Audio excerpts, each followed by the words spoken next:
ವೇದಿಕೆ ಮೇಲೆ ಕುಳಿತಿರುವ ಗಣ್ಯ ವ್ಯಕ್ತಿಗಳಿಗೆ ನನ್ನ ನಮಸ್ಕಾರ ಹಾಗೂ ನಿಮ್ಮೆಲ್ಲರಿಗೂ ನನ್ನ ದೊಡ್ಡ ನಮಸ್ಕಾರ. ನಾನು ಹಿಂದೆ 2-3 ಶೂಟಿಂಗ್ ಹಂಪಿಯಲ್ಲಿ ಬಂದಿದ್ದೆ. ಬಟ್ ಅಲ್ಲಿ ಒಳಗಡೆ ಹಂಪಿ ಒಳಗಡೆ ಶೂಟಿಂಗ್ ಮಾಡ್ತಾ ಇದ್ವಿ. ಬಟ್ ನಾನು ಇದೇ ಮೊದಲನೇ ಸತಿ ಹಂಪಿ ಉತ್ಸವಕ್ಕೆ ಬರ್ತಾ ಇರೋದು. ಭಾಳನೇ ಸಂತೋಷ ಆಗ್ತಿದೆ. ವೇದಿಕೆ ಇದೇ ಮೊದಲನೇ ಸತಿ ಈ ಥರ ಅಲಂಕಾರ ಎಲ್ಲ ನೋಡಿ ನಾನು ತುಂಬ ಖುಷಿ ಆಯಿತು. ಧನ್ಯವಾದಗಳು ಸರ್, ಜಮೀರ್ ಸರ್, ನನ್ನ ಕರೆಸಿದ್ದಕ್ಕೆ ತುಂಬ ಧನ್ಯವಾದಗಳು. ಹಾಗೂ 2 ಮಾತು ಹಾಡಬೇಕು ಅಂತ ಹೇಳಿದ್ರು, ನನಗೇನು ಮಾತೇ ಬರ್ತಿಲ್ಲ ನಿಮ್ಮನ್ನೆಲ್ಲ ನೋಡಿ.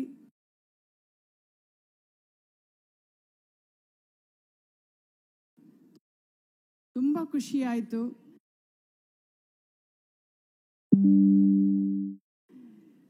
ಇದೇ ರೀತಿ ನಿಮ್ಮ ಪ್ರೀತಿ ಪ್ರೋತ್ಸಾಹ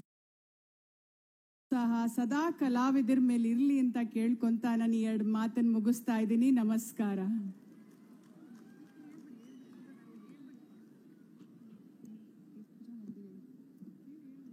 ಧನ್ಯವಾದಗಳು ಪ್ರೇಮ ಅವರಿಗೆ. ನಾವು ಕಲಾವಿದರು ಅಷ್ಟು ದೂರದಿಂದ ಬಂದಿದ್ದಾರೆ, ಒಂದು ಚಪ್ಪಾಳೆ ಕೊಡಬೇಕಲ್ವಾ? ಜೋರಾದ ಚಪ್ಪಾಳೆ ಕೊಡೋಣ ಪ್ರೇಮ ಅವರಿಗೆ. Yes, all right. ಈಗ ಮುಂದೆ ಹೋಗ್ತಾ ಕಾರ್ಯಕ್ರಮದಲ್ಲಿ ಮಳೆ ಹುಡುಗಿ ನಮ್ಮ ಜೊತೆಗಿದ್ದಾರೆ. ಮಳೆ ಹುಡುಗಿ ಇವತ್ತು ನಮ್ಮೆಲ್ಲರ ಪ್ರೀತಿಯ ಕನ್ನಡದ ಹುಡುಗಿ. ಸ್ವಾಗತಿಸೋಣ ಶ್ರೀಮತಿ ಪೂಜಾ ಗಾಂಧಿ ಅವರನ್ನ.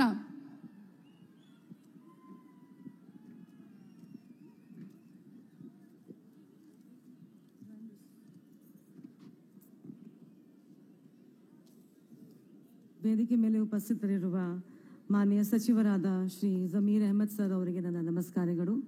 ವೇದಿಕೆ ಮೇಲೆ ಉಪಸ್ಥಿತರಿರುವ ಶಿವರಾಜ್ ಸರ್ಗೆ ನನ್ನ ನಮಸ್ಕಾರಗಳು.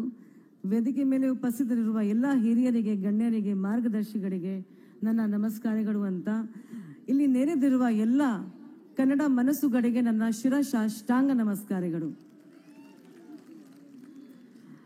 ಕನ್ನಡ ಮತ್ತು ಕರ್ನಾಟಕದ ರಾಜಕೀಯ ಇತಿಹಾಸದ ಸುವರ್ಣ ಅಧ್ಯಾಯಗಳಲ್ಲಿ ಒಂದು ಅಂದರೆ ಅದು ವಿಜಯನಗರ ಸಾಮ್ರಾಜ್ಯ.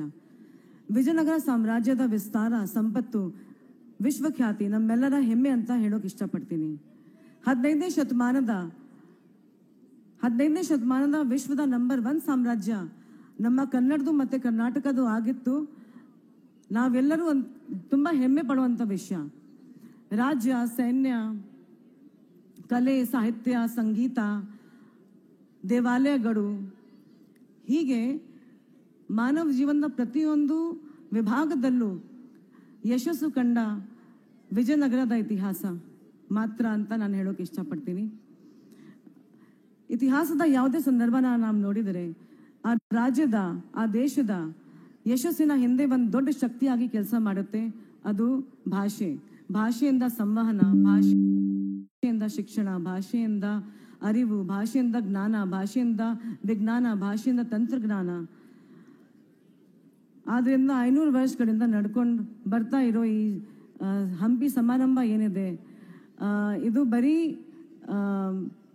ಹಂಪಿ ಸಮಾರಂಭ ಮಾತ್ರ ಅಲ್ಲ. ಈ ಸಮಾವೇಶ ಒಂದು ಸಣ್ಣ ಸಮಾವೇಶ ಮಾತ್ರ ಅಲ್ಲ. ಇದು ನಮ್ಮ ಕನ್ನಡದು ಮತ್ತು ಸಂಸ್ಕೃತಿಯ ಒಂದು ದೊಡ್ಡ ಹಬ್ಬ ಅಂತ ನಾನು ಹೇಳೋಕೆ ಇಷ್ಟಪಡ್ತೀನಿ. ನಾನು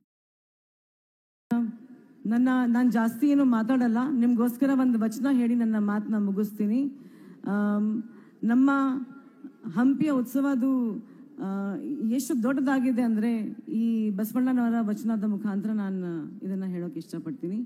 ಜಗತ್ತಗಲ ಮುಗಿಲಗಲ, ಮಿಗೆಯಗಲ ನಿಮ್ಮಗಲ, ಪಾತಾಳದಿಂದ ಒತ್ತತ್ತ, ಬ್ರಹ್ಮಾಂಡದಿಂದ ಒತ್ತತ್ತ, ಅಗಮ್ಯ ಅಗೋಚರ ಅಪ್ರಮಾಣ ಅಪ್ರತಿಮ, ಅಗಮ್ಯ ಅಗೋಚರ ಅಪ್ರಮಾಣ ಅಪ್ರತಿಮ. ತುಂಬ ಥ್ಯಾಂಕ್ಸ್. ಜೈ ಭಾರತ್, ಜೈ ಕರ್ನಾಟಕ ಮಾತೆ. ಪೂಜಾ ಗಾಂಧಿ ಅವರಿಗೆ ಧನ್ಯವಾದಗಳನ್ನ ಅರ್ಪಿಸ್ತಾ ಇದೀವಿ. ಅನುಷಾ ಅವರೇ, ಅದಾದ್ಮೇಲೆ ಪೂಜಾ ಗಾಂಧಿ ಅವರು, ಪ್ರೇಮ ಅವರು ಹಾಡನ್ನ ಕೂಡ ಹೇಳಿದ್ದಾರೆ ವೇದಿಕೆ ಕಾರ್ಯಕ್ರಮ ಆದ್ಮೇಲೆ ಅಂತ ಹೇಳ್ತಾ ಈಗ ಕಾರ್ಯಕ್ರಮ ಮುಂದುವರಿಸ್ತಾ ಹಂಪಿ ಉತ್ಸವದ ವಿಶೇಷ ಉದಯವಾಣಿಯ ವಿಶೇಷ ಸಂಚಿಕೆಯ ಬಿಡುಗಡೆ ಇದೀಗ ಮಾನ್ಯ ಸಚಿವರಿಬ್ಬರು ಕೂಡ ಈ ವಿಶೇಷ ಸಂಚಿಕೆಯನ್ನು ಬಿಡುಗಡೆ ಮಾಡ್ತಾ ಇದ್ದಾರೆ. T Ravikumar, T Satyanarayana, Shivaraj MH ಇವರು ಸಂಪಾದಿಸಿದಂತಹ ಉದಯವಾಣಿಯ ವಿಶೇಷ ಸಂಚಿಕೆ, ಹಂಪಿ ಉತ್ಸವದ ವಿಶೇಷ ಪ್ರಬುದ್ಧ ಲೇಖನಗಳನ್ನು ಒಳಗೊಂಡಂತಹ ಉದಯವಾಣಿಯ ಈ ವಿಶೇಷ ಸಂಚಿಕೆಯ ಬಿಡುಗಡೆ ಇದೀಗ. ಆಗಿದಷ್ಟು ಮಗಿದಷ್ಟು ಅಚ್ಚರಿಗಳನ್ನ ಅನಾವರಗೊಳಿಸುವ ವಿಜಯನಗರ ಸಾಮ್ರಾಜ್ಯ ವಿಶ್ವ ಪಾರಂಪರಿಕ ತಾಣ ಎಂದು ಮರೆಯಲಾಗದ ಈ ಸಾಮ್ರಾಜ್ಯ ಇತಿಹಾಸವನ್ನ ತಿಳಿಸುವಂತಹ ವಿಶೇಷ ಸಂಚಿಕೆ ಇದೀಗ ಬಿಡುಗಡೆಯಾಗಿದೆ.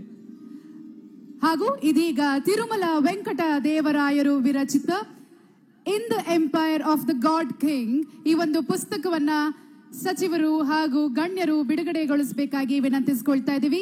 ತಿರುಮಲ ವೆಂಕಟ ದೇವರಾಯರು ವಿರಚಿತ in the empire of the god king ಪುಸ್ತಕ ಬಿಡುಗಡೆ.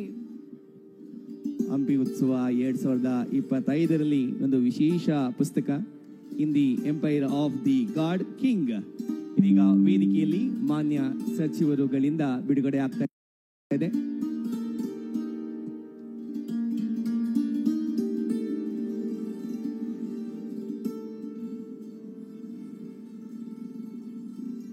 ತಮ್ಮೆಲ್ಲರ ಸಮ್ಮುಖದಲ್ಲಿ ಇದೀಗ ಪುಸ್ತಕ ಬಿಡುಗಡೆಯಾಗಿದೆ. ನಾವೆಲ್ಲ ಚಪ್ಪಾಳೆ ಮುಖೇನ ಸಾಕ್ಷಿಯಾಗೋಣ.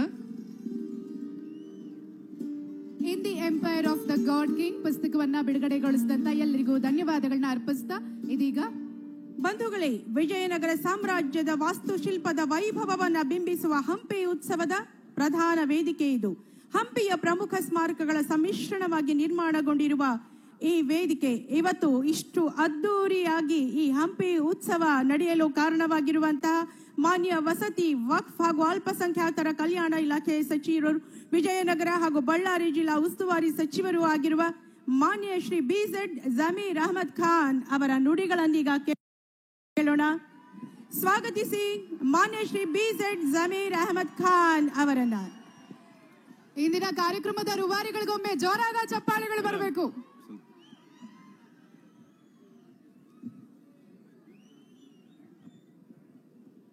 ಎಲ್ಲರಿಗೂ ನನ್ನ ನಮಸ್ಕಾರಗಳು. ಜೈ ಭೀಮ್, ಜೈ ಭೀಮ್, ಜೈ ಜೈ ಭೀಮ್. ಸ್ವಲ್ಪ ಜೋರಾಗಿ ಧ್ವನಿಯಲ್ಲಿ ಜೈ ಭೀಮ್ ಹೇಳಿ. ಇವತ್ತು ನಮಗೆಲ್ಲ ಗೊತ್ತೇ ಇದ್ದಂಗೆ ಬಾಬಾ ಸಾಹೇಬ್ ಅಂಬೇಡ್ಕರ್ ಅವರು ಸಂವಿಧಾನ ಕೊಟ್ಟಿಲ್ಲ ಅಂದ್ರೆ ನೀವು ಅಲ್ಲಿ ಕೂರಕ್ಕಾಗ್ತಾ ಇಲ್ಲ, ನಾನು ಇಲ್ಲಿ ಮಂತ್ರಿಯಾಗಿ ನಿಲ್ಲಕ್ ಸಾಧ್ಯ ಆಗ್ತಾ ಇಲ್ಲ. ಬಾಬಾ ಸಾಹೇಬ್ ಅಂಬೇಡ್ಕರ್ ಸಂವಿಧಾನ ಕೊಟ್ಟಿದ್ದ ಕಾರಣಕ್ಕೆ ನೀವು ಅಲ್ಲಿ ಕೂತಿದ್ದೀರಾ, ನಾನು ಇಲ್ಲಿ ಮಂತ್ರಿಯಾಗಿ ನಿಂತಿದ್ದೀನಿ. ಹಾಗಾಗಿ ನಮ್ಮ ಕರ್ತವ್ಯ ಆಗ್ತಾ ತಾನೆ ಜೋರಾಗಿ ಜೈ ಭೀಮ್ ಹೇಳೋದು. ದೊಡ್ಡ ಧ್ವನಿಯಲ್ಲಿ ಜೈ ಭೀಮ್ ಹೇಳಬೇಕು. ಜೈ ಭೀಮ್, ಜೈ ಭೀಮ್, ಜೈ ಜೈ ಭೀಮ್. ವೇದಿಕೆ ಮೇಲೆ ಆಸೀನಿರುವ ನನ್ನ ಆತ್ಮೀಯ ಸ್ನೇಹಿತರು, ನಮ್ಮ ಪಕ್ಷದ ಮುಖಂಡರು, ಸಚಿವರು, ಕೊಪ್ಪಳ ಉಸ್ತುವಾರಿ ಮಂತ್ರಿ ಆದಂಥ ಶಿವರಾಜ್ ತಂಗಡಿ ಅವರೇ, ಇನ್ನೊಬ್ರು ನನ್ನ ಆತ್ಮೀಯ ಸ್ನೇಹಿತರು, ನಮ್ಮ ಪಕ್ಷದ ಮುಖಂಡರು, ಶಾಸಕರು, ಈ ಕಾರ್ಯಕ್ರಮ ಅಧ್ಯಕ್ಷ ವಹಿಸಿರುವ HR ಗೋಯಪ್ಪ ಅವರೇ, ಶಾಸಕರಾದಂಥ ಹೇಮರಾಜ್ ನಾಯಕ್ ಅವರೇ, ಶಾಸಕಿಯಾದಂಥ ಲತಾ ಮಲ್ಲಿಕಾರ್ಜುನ್ ಅವರೇ, ಶಾಸಕರಾದಂಥ NT ಶ್ರೀನಿವಾಸ್ ಅವರೇ, ಶಾಸಕರಾದಂಥ ಕೃಷ್ಣ ನಾಯಕ್ ಅವರೇ, ನನ್ನ ಆತ್ಮೀಯ ಸ್ನೇಹಿತರು, ಲೋಕಸಭಾ ಸದಸ್ಯರಾದಂಥ ರಾಜಶೇಖರ್ ಯತ್ನಾಳ್ ಅವರೇ, ನನ್ನ ಆತ್ಮೀಯ ಸ್ನೇಹಿತರಾದಂಥ ರಮೇಶ್ ಅರವಿಂದ್ ಅವರೇ, ಪೂಜಾ ಗಾಂಧಿ ಅವರೇ, ಪ್ರೇಮ ಅವರೇ, ವೇದಿಕೆ ಮೇಲೆ ಆಸೀನಿರುವ ಎಲ್ಲ ಪಕ್ಷದ ಮುಖಂಡರೇ, ಇಲ್ಲಿದ್ದಂಥ ಎಲ್ಲ ಆತ್ಮೀಯರೇ, ಮಾಧ್ಯಮ ಸ್ನೇಹಿತರೆ, ಮೊದಲೇ ಆಗಿ ಹಂಪಿ ಉತ್ಸವದ